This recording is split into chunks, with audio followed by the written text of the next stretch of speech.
Welcome into this Thursday edition of the Wiltfong Whiparound. I'm Grace Remington in the 24/7 Sports Studio, joined by our Director of Recruiting, Steve Wiltfong. And Steve, we're going to start with one of the biggest names in the country, Nyckoles Harbor, a five-star prospect listed as the #1 athlete in the country. He holds almost 4 dozen offers and just scheduled his first visit of the fall to South Carolina this weekend. So, Steve, what can you tell us about his trip and his upcoming schedule?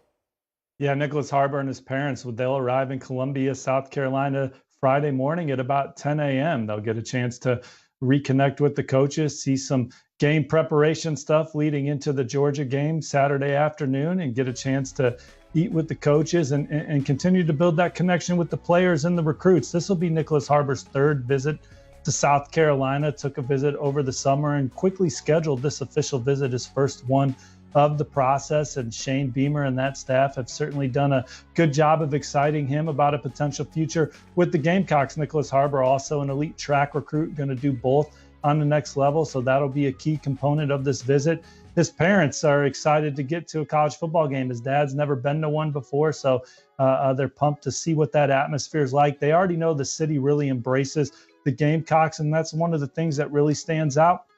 The other thing his father told me this week that stands out about South Carolina is just the way that Nyckoles has connected with the players in the locker room and the current recruits in the class. So South Carolina, they're battling Michigan, who will get the next official visit next weekend, and then LSU scheduled for one the weekend of October 7th. You also have USC, Maryland, Miami, and Georgia in the mix for Nyckoles Harbor as well. South Carolina obviously near the top of the list, hoping to keep that momentum going this week. Now, South Carolina is a massive underdog in this one. Georgia favored by 24 points. I know Harbor is in Gamecocks territory, but how excited or maybe even relieved is this Georgia coaching staff to see him this weekend?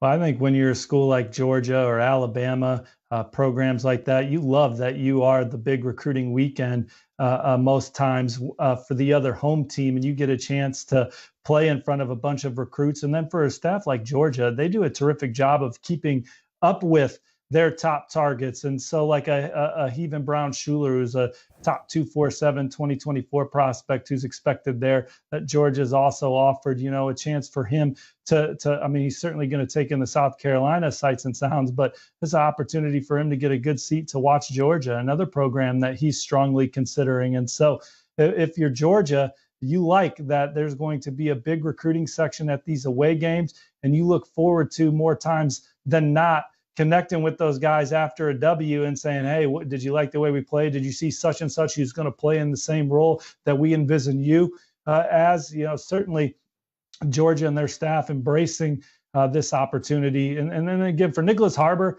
we list him as an athlete recruit, but I just wanted to add, Grace, you want to recruit him as an offensive player right now, a receiver/tight end hybrid. Again, he's one of the top track and field runners in the country. He's got Olympic aspirations.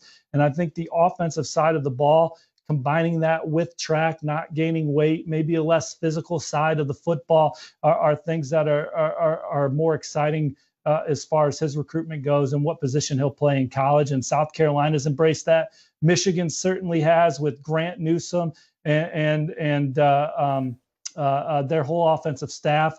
Coach Bellamy recruiting him for a long time, and same goes for LSU with Brian Kelly's track record of tight ends and mismatches. Mike Denbrock, the offensive coordinator, all those programs have a lot to sell in that fashion.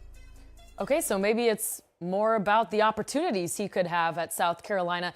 That being said, though, asking from the Gamecocks perspective, I'm not sure how much of a chance they would have at landing such a highly touted prospect like Nyckoles Harbor. But when other recruits see a guy like this out at the game, does that help South Carolina maybe influence some prospects who may be on the fence about the Gamecocks program? Well, Coach Beamer and his staff are working on a historical class by 24/7 Sports. History says, they've never finished number 15, or they've never finished higher than number 15 in our rankings going back to 2010. That's where they sit right now. So this is a really strong class for South Carolina.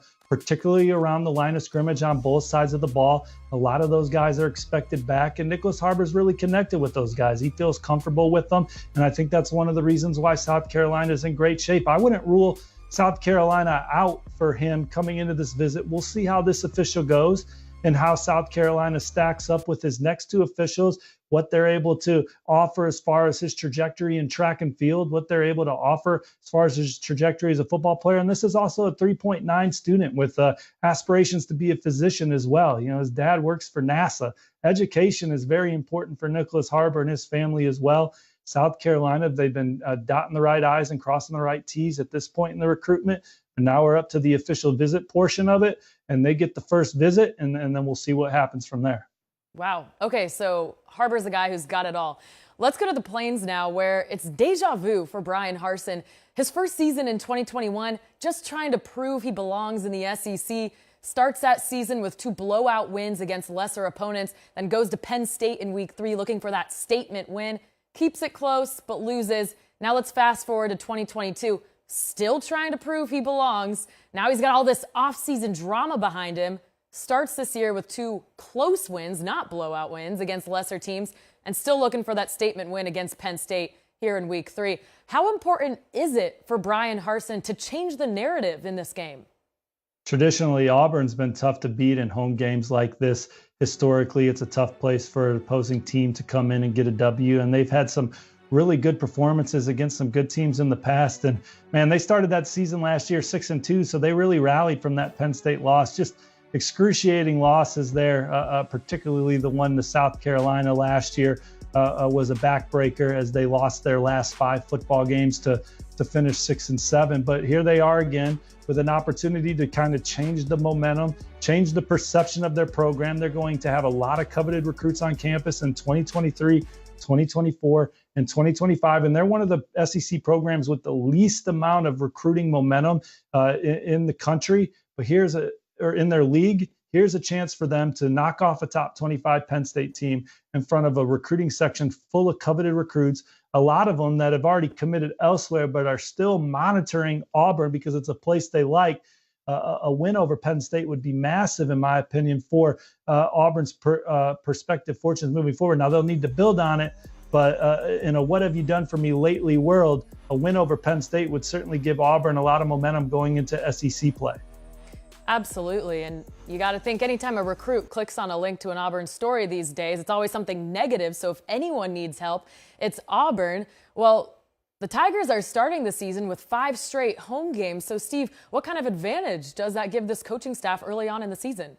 Well, one headline that has been good for Auburn when recruits click a link that's about Auburn Tigers is that beautiful football facility that they're in the midst of building. That's going to be state of the art and one of the best in college football. And it's something that these recruits are excited about and are getting a taste of when they come to the Plains this weekend and watch them take on Penn State. And certainly they're going to feel a terrific atmosphere inside Jordan-Hare Stadium. It's one of the more special places in college football. And there's going to be a lot of coveted guys there. Let's start on the offensive line. Top 247 offensive lineman, DJ Chester. He told me he always grew up idolizing Auburn football. His sister went to school at Tuskegee University 30 minutes away, and they would drive by, and he was like, man, it was a goal of mine to get a scholarship offer from Auburn. Maybe if Auburn was playing at a higher clip, he'd already be in the fold. LSU has some crystal ball traction. You know, Michigan, Florida State, our other contenders, Ole Miss. Here's Auburn with an opportunity in front of DJ Chester to beat Penn State. He took his official in the summer. I like where Auburn stands with offensive tackle Janoris Wilson out of Florida powerhouse Lakeland High. They're going to try and close that one this weekend. Auburn's a 24/7 Sports crystal ball favorite. A pair of in-state 5-stars expected back for their second game this season. So prospects are giving Auburn a chance. They're connecting well with Harsin and company. James Smith and Quay Russaw are back again. Now, I like where Alabama stands for them, but maybe Auburn, who had Alabama on the ropes last year, if Tank Bigsby stays in bounds, they win the Iron Bowl. Maybe they can win out late for James Smith and Quay Russaw as they keep chipping away on good visits. I think it's a long shot for them to flip Duron Reed from LSU. But Jelani Thurman, they're going to keep chipping away at the number 3 tight end in the country who's committed to Ohio State. He's back for his second game.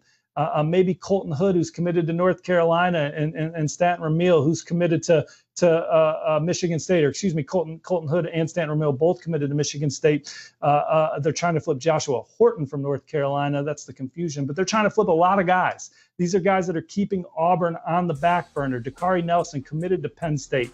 He's expected at the game as well. Maybe he's just there to watch Penn State, but darn it, give him a ticket and maybe we kick Penn State's butt in front of him. So Auburn hosting a lot of guys in 23. Like I said, a lot of blue chippers in 24, headlined by five-star KJ Bolden, and then some big-time guys in 25, and even the number one quarterback in the country perhaps in 26, Julian Lewis. Hey, crazier things have happened in Jordan-Hare Stadium.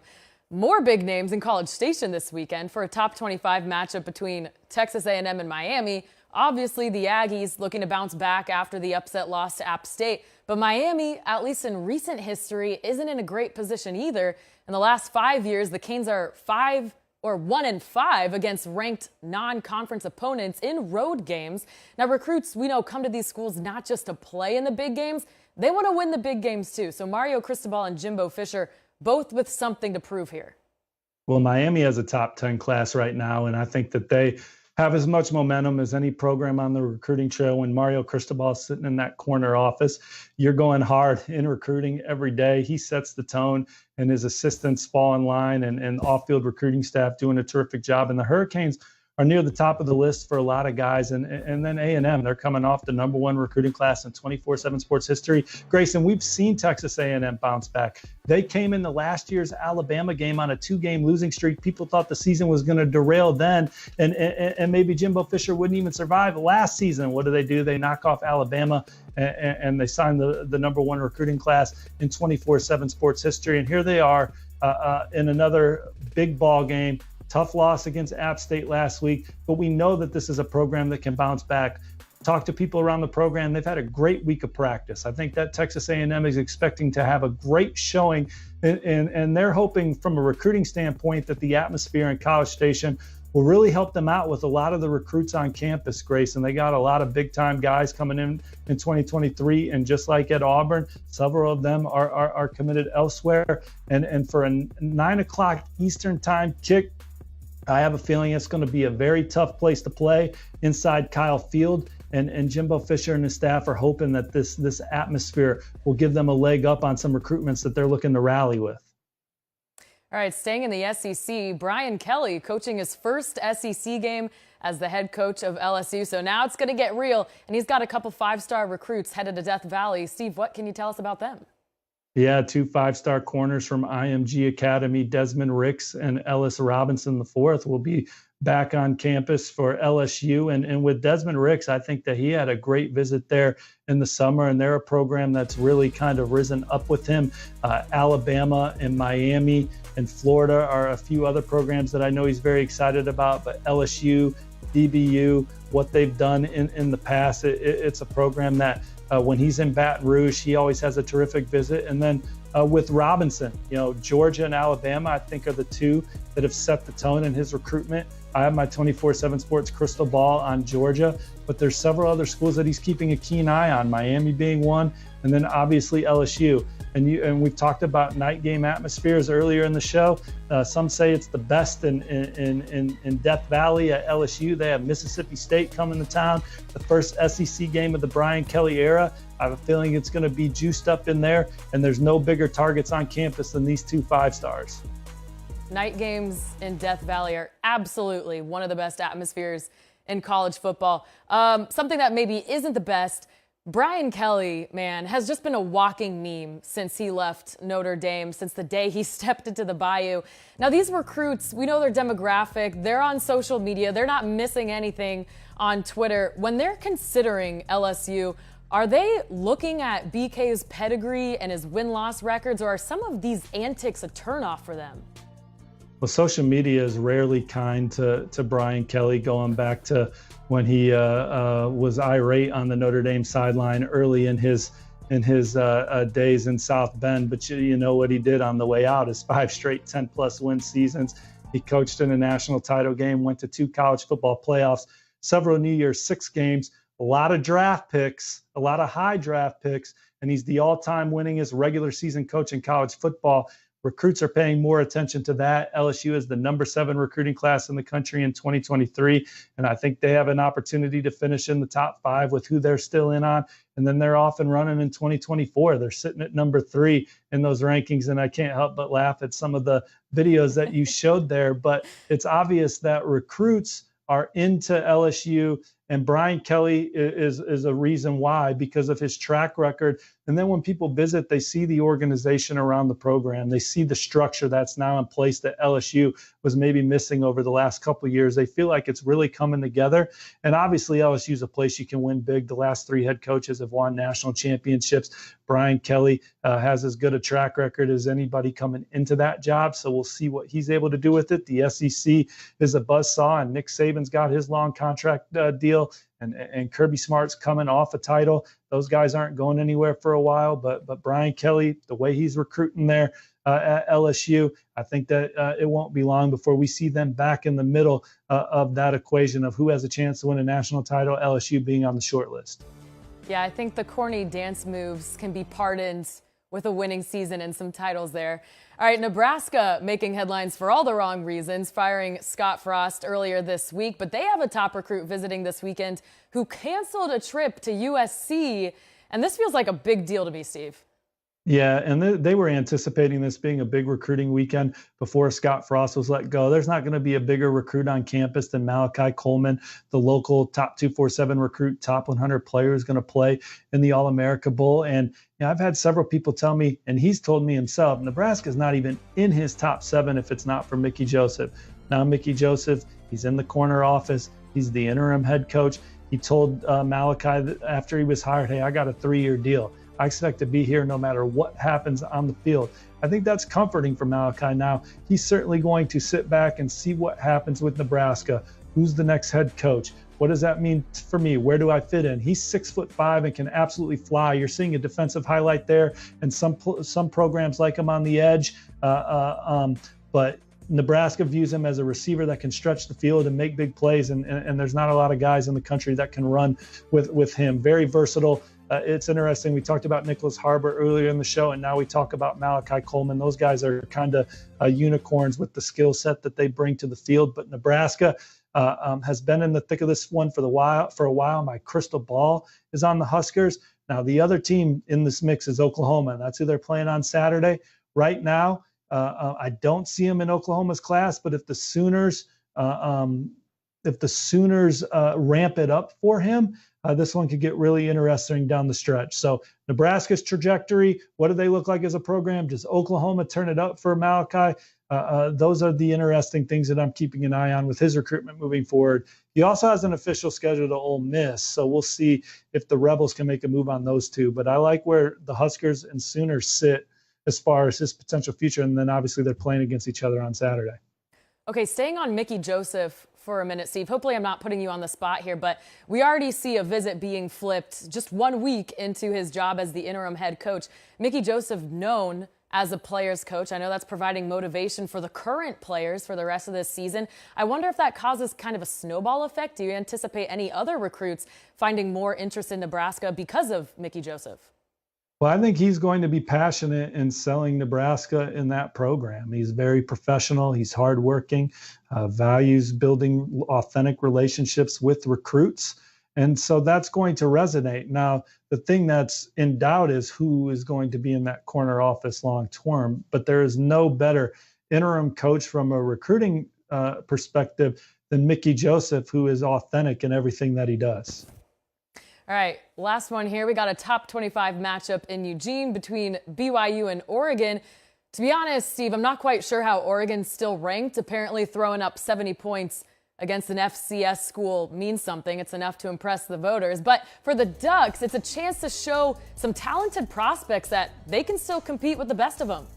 Grace, there's no shame in getting smoked by Georgia. They probably do that to a long list of teams in college football. The list of programs that can play on the same field as Georgia right now is very small. And Dan Lanning, Oregon's head coach, had a lot to do with that roster and where that Georgia football team is. And it was almost unfair. So here you go, man. Congratulations on your job at Oregon. Now you got to play the Bulldogs in week 1 on a neutral field in Atlanta. Yeah, man. But Oregon 1-1. You know, they've recruited the #1 class in the Pac-12 4 years in a row. Coach Lanning and company looking to make it #5 and build on what Coach Cristobal and company left behind. And they're going to have some top targets on campus for this one. They have the #1 class in the Pac-12 right now. 2 of those commits will be back in Kenyon Sadiq and Tiatum Tuioti. And Tuioti's a guy that our staff's discussing giving a 4th star with the way he's playing as a senior.